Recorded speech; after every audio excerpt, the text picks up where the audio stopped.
the glory of Somnath, the epic saga from destruction to victory. The threshold where every attempt at destruction met defeat, that is the pride of India, Somnath Mahadev. Located on the western coast of India, this is a temple that has witnessed the ebbs and flows of centuries. Somnath is not just a name. It is the story of India's indelible self-confidence. This temple was attacked 17 times in an attempt to erase it from the pages of history. Yet today, in the year 2026, it stands tall, celebrating a glorious 1,000 years of its Swabhiman Parv, the festival of self-respect. In this special video, let's discover the secret of this temple's immortality.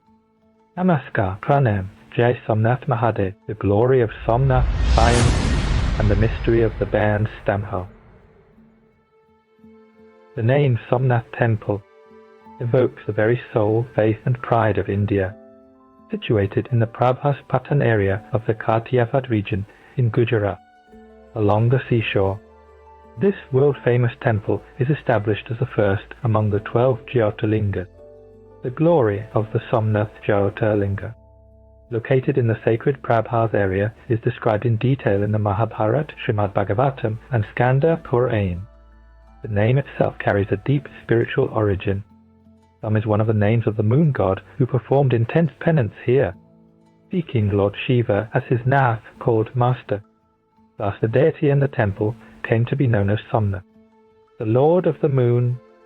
The Somnath Temple is the first mentioned in the Dwadash Jyotirlinga Stotram, Saurashtra Samanatam Ka, which signifies its position as the first among the 12 Jyotirlingas, according to religious belief. Somalingam Naro Drishtva Sarva Papai Pramukhyata, meaning that anyone who beholds the Somnath Shivalinga is liberated from all sins, finds their wishes fulfilled and attains heaven after death.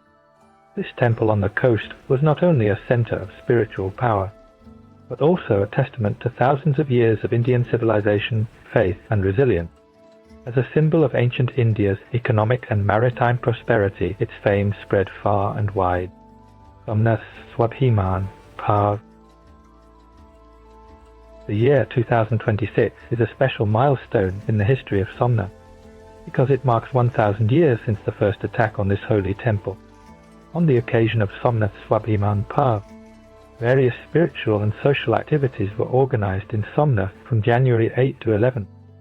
The ancient Google Maps, and the floating Shivalinga.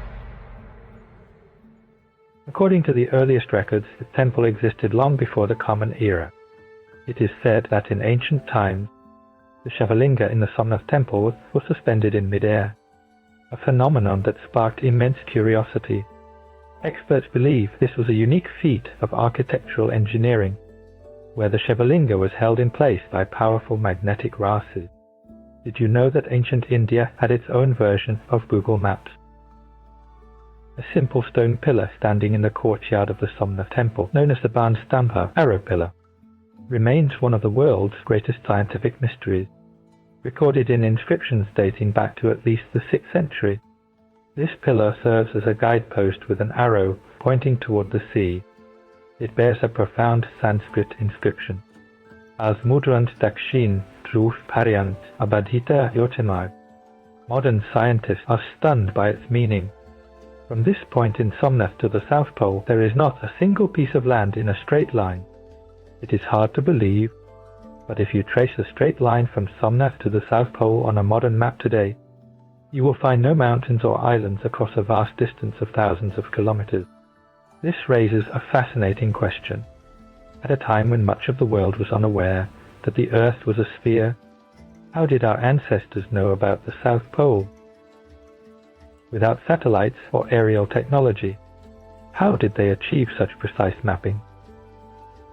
While European cartography was in its infancy, Indian sages like Aryabhat had already calculated the Earth's circumference with incredible accuracy.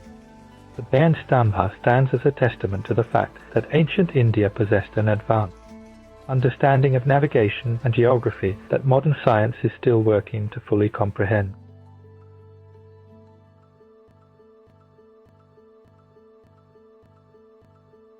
The rise of Mahmud Ghaznavi. and the background of the invasion. The temple was rebuilt for the second time at this sacred spot in 649 AD by the Matrix kings of Vallabhi. It faced its first destruction in 725 AD at the hands of Al-Junayd, the Arab governor of Sindhi. However, the spirit of Somnath could not be suppressed. The Pratihara king, Nagabehat II, rebuilt it once more in 815 AD. Mahmud ascended the throne of Ghazni at the age of 27. After the death of King Sabuktigin in 997 AD, a brief power struggle ensued. Though Sabuktigin had named his younger son Ismail as his successor, Mahmud seized power by defeating his brother through military force. Over his 32-year reign, Mahmud would launch 17 devastating expeditions into India, Mahmud Ghaznavi and the Siege of Somnath. In 1004 AD, Mahmud marched towards Somnath with a massive force, initially looting its vast wealth. During this period, thousands of unarmed devotees were killed while trying to shield the temple. The final, most devastating blow came in January 1026. This attack was not merely about gold. It was a deliberate attempt to dismantle a supreme symbol of Indian civilization and faith. Abraham Arali writes in The Age of Wrath that while temple destruction fulfilled Mahmud's religious zeal, it was also a calculated move to acquire unimaginable wealth.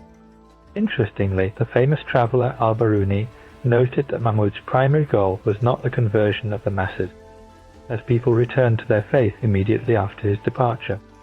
To maintain his power, Mahmud even recruited Hindu soldiers, and his coins featured the Nandi bull and the name Sri Samant Dev, engraved in Shada, script alongside Arabic, a complex mix of politics and conquest. The fall of Somnath and the fierce plundering. The assault was brutal. Mahmud's soldiers unleashed a barrage of arrows before scaling the ramparts and filling the streets with carnage. The chronicler Kazwini records that over 50,000 people perished defending the shrine.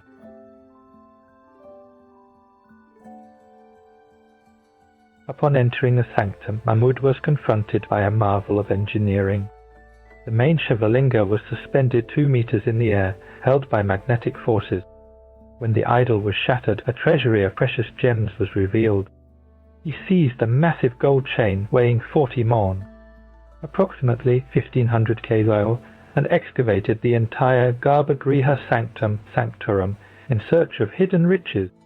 Historian Siraj notes that the fragments of the idols were taken back to Ghazni and placed in the steps of the Friday Mosque and the royal palace.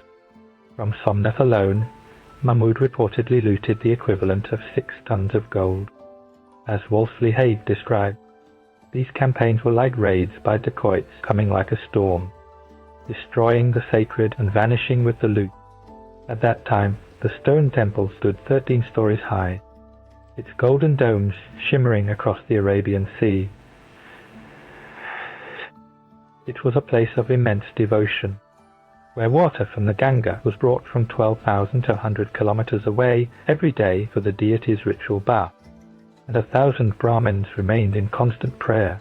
Modern revival and the resurgence of Somnath. After Mahmud's departure, the flame of Somnath was kept alive. The first reconstruction was led by King Bhim I in the 12th century, though Muhammad Ghori left it in ruins once more. King Kumarpal rebuilt it with even greater splendor. Later, in the 18th century, the visionary queen Ahilyabai Holkar constructed a temple to ensure the worship of Mahadev continued.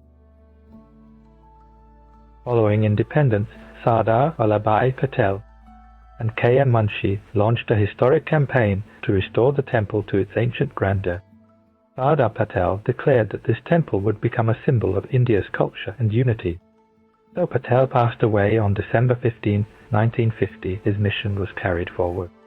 Despite ideological differences with Prime Minister Nehru, who labelled the project religious revivalism, President Dr. Rajendra Prasad inaugurated the temple on May 11, 1951, affirming its national importance. K. Munshi, a steadfast supporter of the project, authored the famous book, Somnath, the Shrine Eternal. He believed that Indian civilization is built on the eternally. which no force can destroy. The sacred verse from the Gita, Nainam Shindanti Shastrani, means weapons cannot cut the soul, perfectly reflects the spirit of Somnath. It is a living example of an immortal soul. A new golden age. In the last 2 decades, under the leadership of Prime Minister Narendra Modi, Somnath has entered a new golden age. As chairman of the Sri Somnath Trust, he has provided a new direction for the temple's development, conservation and global identity, marking a new chapter in its 1,000-year journey. The Somnath Swabhiman Parv 2026, making these historic occasions even more special. The Prime Minister visited Somnath on January 11, 2026 to participate in the Somnath Swabhiman Parv. This event stands as a monumental symbol of India's faith, self-respect and cultural renaissance. Today, with golden kalash, pots and flags fluttering atop its peak, the Somnath Temple embodies the unbreakable courage and artistry of generations. Every year, millions of devotees from across the globe gather here for the darshan of this First Jyotirlinga. Dear viewers, Somnath teaches us that while buildings can be broken, faith and culture are indestructible. If you are proud of your heritage, write Jai Somnath or Har Har Mahadev in the comments below. To help us take the great history of India to the world, please like, subscribe, share to Stardust Tourism. Thank you.